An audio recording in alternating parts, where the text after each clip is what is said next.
नमस्कार प्यारे बच्चों, स्वागत है एक बार फिर से आपका UP board Hindi medium Vidyakul पर। आपका अपना सबसे विश्वसनीय यूपी बोर्ड का प्लेटफॉर्म, जहां पर आपके यूपी बोर्ड के हर विषय की क्लासेस चलती हैं। मैं हूं आपका हिंदी का शिक्षक ऋषि द्विवेदी, आप जानते हैं। और आज हम लोग पढ़ने वाले हैं बहादुर कहानी, जो कि है अमरकांत की। अमरकांत ने बहादुर कहानी लिखी है, बहुत सुंदर कहानी है। ये कहानी आपके सिलेबस में आपको 5 अंक दिलवाने वाली है। और इसका आपको एक प्रश्न, केवल एकमात्र प्रश्न आपको सॉल्व करना होता है, आपको पूरे 5 अंक मिलते हैं। आपके सिलेबस में 4 कहानियां हैं और चारों कहानियों से एक एक प्रश्न आते हैं। लिखना एक ही होता है, 4 कहानियां, चारों कहानी में से किसी का बेग का सारांश पूछ लिया जाएगा, या किसी की भाषा शैली, या किसी का चरित्र चित्रण पूछ लिया जाएगा। लेकिन केवल एक ही प्रश्न कहानी से आएगा और वो दिलवाएगा आपको 5 अंक। आज हम उस 5 अंक की कहानी की बात करेंगे। अमरकांत अमरकांत बहुत अच्छे लेखक हैं, नई कहानी आंदोलन के समय के लेखक हैं। मतलब 1960 के बाद के दशक, जो बाद का समय है, उस समय कहानी लेखन की जो सक्रियता है वो अमरकांत से होकर के गुजरती है। इस कहानी में हम पढ़ेंगे एक बालक के बारे में, जो कि नेपाल का है। अपनी परेशानियों की वजह से, अपनी आर्थिक स्थिति की वजह से, अपने माँ के स्वभाव की वजह से घर छोड़ देता है और नौकर बन जाता है। उत्तर प्रदेश के एक परिवार में है, नेपाल का भारत आ जाता है। नेपाल और भारत में भाई भाई का संबंध है। जो जुमला चलता है, जो एक कि रोटी और बेटी का संबंध है नेपाल और भारत में, तो वो संबंध हमेशा से रहा है। तो नेपाल से भारत आना आसान है, एक बस पर बैठिए और आ जाइए। तो आ जाता है और एक जगह नौकर बन जाता है। उसके बाद कुछ कठिनाइयां आती हैं, उन सबको जानेंगे। जो आपके प्रश्न हैं वो कौन कौन से बनते हैं, एक बार उस पर ध्यान देते हैं। लेकिन उससे पहले, कहानी में कौन कौन है, पात्रों को जानना कहानी को समझने में सरलता प्रदान करता है। अगर आप पात्रों से परिचित हो लें तो कहानी आपको सरल लगने लगती है, क्योंकि आप जानते हैं कौन सा पात्र किस अवस्था में है और क्या बात कह सकता है। एक एक आकलन किया जा सकता है कमोबेश व्यवस्थित रूप से। कहानी के पात्र में लेखक है, जो कहानी का वक्ता है, एक प्रकार से जिसे हम आत्मकथात्मक शैली कहते हैं, कि अपनी कहानी कहना। कई बार आप ऐसी कहानियां पढ़ते हैं जिसमें लगता है कि लिखने वाला अपनी कहानी बता रहा है, लेकिन वो उसकी कहानी होती नहीं है। तो यहां पर लेखक वक्ता के रूप में होता है। निर्मला कौन है? लेखक की पत्नी है। साले साहब कौन है? लेखक के साले साहब हैं। लेखक के साले साहब हैं जो बहादुर को लेकर के आते हैं। एक बहादुर का निर्मला का बेटा भी है, वो भी बहादुर के साथ बहुत ज्यादा गलत व्यवहार करता है। और बहादुर का पूरा नाम दिल बहादुर है, बाद में दिल हटा दिया जाता है, लोग बहादुर कहने लगते हैं। एक नेपाली लड़का है तथा लेखक के घर का नौकर है, जिसका नाम दिल बहादुर से केवल बहादुर कर दिया जाता है। तो बहुत प्यारी कहानी है, आपने पढ़ी होगी तो आपको वैसे ही पसंद होगी। मैं आपको आपके परीक्षा के को ध्यान में रखते हुए कुछ इंपॉर्टेंट बिंदुओं को आपको समझाऊंगा, जिसमें ये सारे इंपॉर्टेंट बिंदु हैं। देखो, प्रश्न एक ही पूछा जाएगा, चाहे सारांश पूछ लिया जाए, चाहे उद्देश्य, चाहे भाषा शैली, चाहे कथा वस्तु, और चाहे कहानी के मुख्य पात्र अर्थात बहादुर का चरित्र चित्रण। 5 सालों के पुराने 5 सालों के आप प्रश्न पत्र देखिए। किसी भी परीक्षा की तैयारी करनी हो, वो चाहे यूपीएससी की तैयारी हो, और चाहे 12th की तैयारी हो, और चाहे 10th की तैयारी हो, या कोई भी तैयारी हो, ठीक है, आपको पिछले 5 सालों के प्रश्न देखना अनिवार्य होता है। आप समझ पाते हो कि प्रश्न कैसे आते हैं। तो अब सारांश देखते हैं। अमरकांत द्वारा लिखित कहानी जो बहादुर है, एक नेपाली बच्चे के यथार्थ की कहानी, उसका सत्य है ये, जिसका बाप मर चुका है और मां कर्कश व्यवहार के कारण बहादुर अपने मां के कर्कश व्यवहार के कारण बहादुर अपने घर से भाग आया है। लेखक को अपने किसी रिश्तेदार के माध्यम से, साले साहब के माध्यम से, बहादुर घर के काम के लिए मिल जाता है। आरंभ में तो बहादुर खूब आवभगत होती है, खूब बहादुर को प्यार किया जाता है। लेकिन दिन बीतने के साथ इसमें कमी आती गई।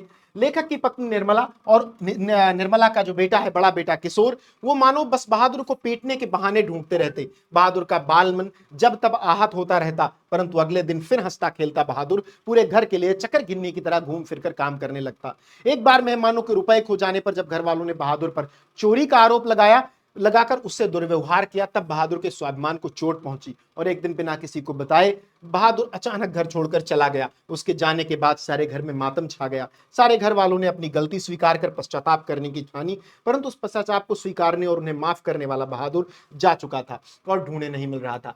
प्यारे बच्चों, स्क्रीनशॉट ले लो इसका, सभी लोग इसका स्क्रीनशॉट ले लो। और एक जो सबसे जरूरी बात है कि इस सेशन को शेयर कर दो अपने सभी साथियों के साथ जो 12th में है, क्योंकि उनके सिलेबस में ये कहानी है और उनको इसका लाभ मिलेगा। सभी स्ट्रीम के बच्चे, चाहे कला वर्ग के हों, विज्ञान वर्ग के हों, चाहे कॉमर्स वर्ग के हों, हिंदी तो सबको पढ़नी है। सब तक ये पहुंचाओ, ये डिजिटल गुरुदक्षिणा की तरह है, मैं बार बार कहता हूं।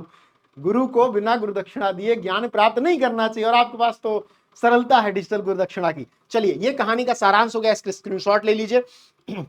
आपको पता है कि कहानी वाले प्रश्नों में आपको 80 शब्दों में उत्तर लिखना होता है। आप अगर ध्यान से इसको एनालाइज करोगे तो 80 से 100 शब्द मिलेंगे बस। मैं बहुत ध्यान रखता हूं कि अपने बच्चों को उतना ही बताऊं जितना पेपर में लिखकर वो 100% अंक प्राप्त कर लें।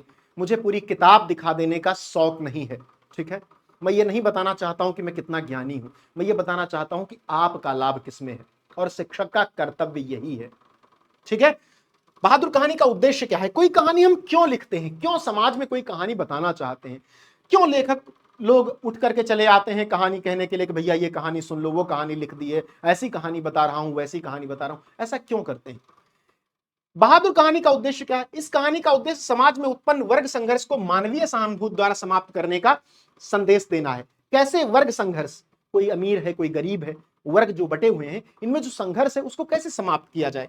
शोषितों के प्रति मानवता एवं प्रेम का व्यवहार ऊंच नीच के भेद के कारण दिलों में पड़ी दरार को भर देता है। जब आप बहादुर जैसे नौकर के साथ दुर्व्यवहार करोगे तो आपको अच्छा कैसे समझ सकता है? वो कमजोर है, वो आपके आश्रित है, आपके घर में रहता है। बहादुर भी मानवीय स्नेह एवं संवेदना का भूखा है। मालिक द्वारा पीटे जाने और प्रतिक्रिया स्वरूप उसके द्वारा घर छोड़ दिए जाने पर परिवार के सभी लोगों को पश्चाताप का अनुभव होता है। वे स्वयं को दोषी महसूस करते हैं। धनी और निर्धन का वर्ग भेद मानवीय भावनाएं ही कम कर सकती हैं। लेखक का मुख्य उद्देश्य दोनों के हृदय का परिवर्तन है और सबके प्रति सहानुभूतिपूर्ण व्यवहार बनाए रखने का संदेश देना है। बहादुर कहानी अत्यंत मार्मिक कहानी है, या आत्मकथात्मक शैली में प्रस्तुत की गई है। अमरकांत जी ने बड़े सटीक और सुंदर ढंग से कहानी को प्रस्तुत करके पाठकों के मन में अमिट छाप छोड़ी है। कहानी कला के तत्वों की दृष्टि से यह एक सफल कहानी है। ध्यान रखना, यह एक सफल कहानी है। कहानी कला की दृष्टि से क्यों? क्योंकि यह अपने विचारों को आगे बढ़ा पाती है, जो इसका उद्देश्य है उस तक ये पहुंच पाती है। ये उस वर्ग भेद पर चोट कर पाती है कि बहादुर जैसे नौकर जब अपना घर छोड़कर आपके आश्रित होकर आपकी सेवा करते हैं, तो आप उन पर जब पशुता पूर्ण व्यवहार करते हैं, जब आप पशु बन जाते हैं उनके लिए, तो उन पर क्या गुजरती है। और उनके पास भाग जाने के अलावा आपके उस चक्रव्यूह को, उस जेल को, उस पिंजड़े को तोड़ देने के अलावा कोई विकल्प नहीं बचता। आगे बढ़ते हैं। बहादुर कहानी की भाषा शैली कैसी है? तो कहानी में सामान्य लोगों की चलती हुई व्यावहारिक भाषा का प्रयोग किया गया है। कहानी की भाषा वक्रता और घुमाव फिराव सर्वथा दूर है। सरलता था स्वाभाविक है। इसमें उर्दू के प्रचलित शब्दों बर्दाश्त, शराफत, तमीज, शायद, अफसोस, दोहरे शब्दों सिलबट्टा, रुपया पैसा, रोब दाब, नौकर चाकर, मुहावरों चारपाई तोड़ना, हाल टाइट कर देना तथा क्रोध परक शब्दों फ्लर्ट, मुक्की आदि का यथास्थान प्रयोग करके उपयुक्त वातावरण की सृष्टि की गई है। अर्थात भाषा वैसी है जैसी कहानी कही जा रही है। कहानी में भाषा बहुत महत्वपूर्ण होती है। यदि गांव की कहानी है तो गांव जैसी भाषा होनी चाहिए, शहर की है तो शहर जैसी भाषा, जहां की कहानी वहां जैसी भाषा, नहीं तो कहानी कभी फलित नहीं होती। अगला बिंदु है कथा वस्तु। तो प्रस्तुत कहानी का कथानक अति संक्षिप्त, बहुत छोटा सा है, बहुत बड़ी कहानी नहीं है। कौतूहलपूर्ण यह 12-13 वर्ष के एक पहाड़ी बालक की बहादुर की दयनीय दशा को प्रकट करने वाली कहानी है, जो मां की मार और उपेक्षा से खींचकर शहर भाग आया है। यहाँ वह निर्मला के यहाँ नौकरी करता है। वह मेहनत तथा ईमानदारी से कार्य करता है, परंतु मालकिन उस पर सदा अविश्वास करती है, उसे डांटती फटकारती है और रोटी स्वयं बनाने को कहती है। बार बार पीटने और धमकाए जाने की वजह से बहादुर से भी त्रुटियां होती हैं, ठीक है। एक दिन निर्मला के यहाँ कोई संबंधी आए जिनके 11 रुपए खो गए। संदेह में बहादुर को क्रूरता के साथ पीटा गया। बहादुर अपना सभी सामान छोड़कर भाग गया। तब निर्मला एवं उसके पति को अपनी गलती का एहसास हुआ। पश्चाताप भी यह कहानी की मूल घटना है। तो कथानक बहुत संक्षिप्त सा है। इन सबका आपको स्क्रीनशॉट लेते रहना है बेटा। 10 मिनट में ये आपके पूरे कहानी को, आपके 5 अंक तैयार करवाने वाला है, तो इसको आपको नहीं छोड़ना है। कहानी के मुख्य पात्र का चित्रण। बहादुर एक चरित्र प्रधान कहानी है। बेसहारा पहाड़ी बालक दिल बहादुर इसका नायक है। अब कुछ उसकी चारित्रिक विशेषताएं हैं, जैसे असहाय और भोला है। अब भाई आपके पर निर्भर रहेगा तो असहाय तो है ही, बहुत प्यारा भी है बहादुर। परिश्रमी और ईमानदार है, वो सब काम को बहुत ईमानदारी से करता है। इसका भी स्क्रीनशॉट लेते रहना है। वो यही इस कहानी का नायक है, ठीक है।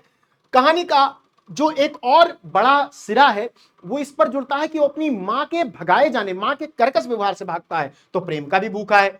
और जब कहा जाता है कि मां मतलब पैसा क्यों घर भेजते हो, तो वो कहता है माँ बाप का कर्ज जन्म भर रहता है। तो मातृ प्रति भक्त बालक भी है, सारी परेशानियों के बावजूद।